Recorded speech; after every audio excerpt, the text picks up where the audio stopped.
sous-préfet, à quoi ça sert? Sous-préfet, il a une mission, c'est de représenter l'État dans le territoire dont il a la charge, donc assumer des fonctions de représentation, mais aussi de direction et de coordination des services de l'État, tout cela évidemment sous l'autorité du préfet. Il a une mission d'exécution des lois et des règlements de la République, une mission de relation avec les forces vives du territoire, que sont les collectivités locales, les entreprises, les partenaires sociaux, le monde associatif, et aussi donc une mission d'information du préfet et au travers du préfet donc, du gouvernement sur les enjeux et les difficultés, les problématiques du territoire qui lui a été confié.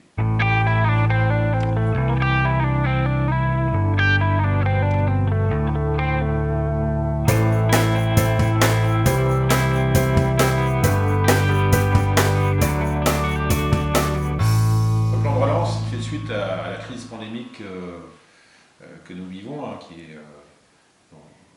presque sans précédent, en tout cas au XXIe siècle, et qui a consisté pour le gouvernement donc, à annoncer un plan de 100 milliards à la fin de l'été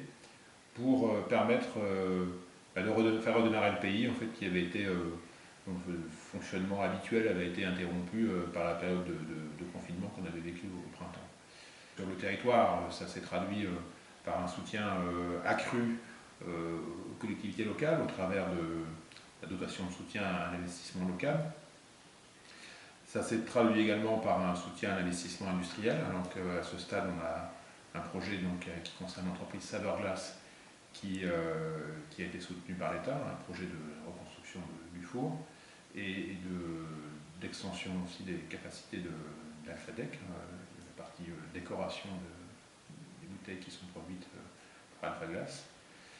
Ça se traduit par le plan Un jeune, une solution, qui vise au travers de différents dispositifs à aider les jeunes à s'insérer dans le monde du travail, puisque la crise a rendu cette insertion plus problématique. Ça se traduit aussi, y compris par des aides plus spécifiques au monde de la culture, la librairie par exemple, ou des sujets qui intéressent la biodiversité à travers d'un soutien via l'Office français de la biodiversité sur la question des questions intéressantes du parc naturel régional.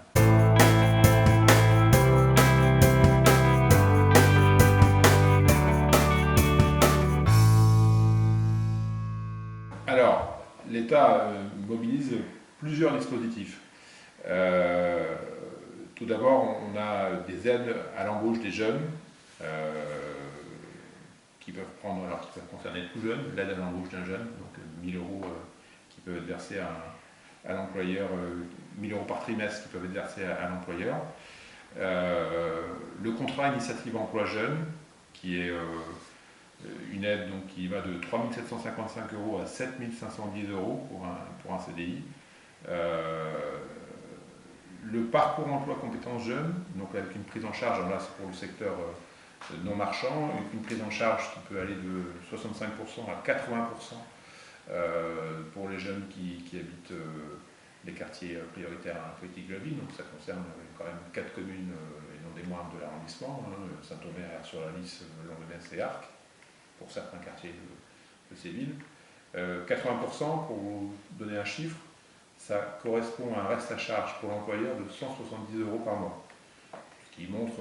le caractère tout à fait accessible de l'offre qui est faite par l'État. C'est aussi dans les mêmes quartiers, mais ça n'est pas cumulable, des emplois francs, donc des aides qui permettent d'embaucher, donc là c'est pour le coup pour le secteur marchand, des jeunes issus de ces quartiers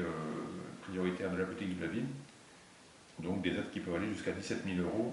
sur 3 ans pour un CDI. Et enfin, c'est aussi des aides au recrutement des alternants, donc pour offrir à des jeunes la possibilité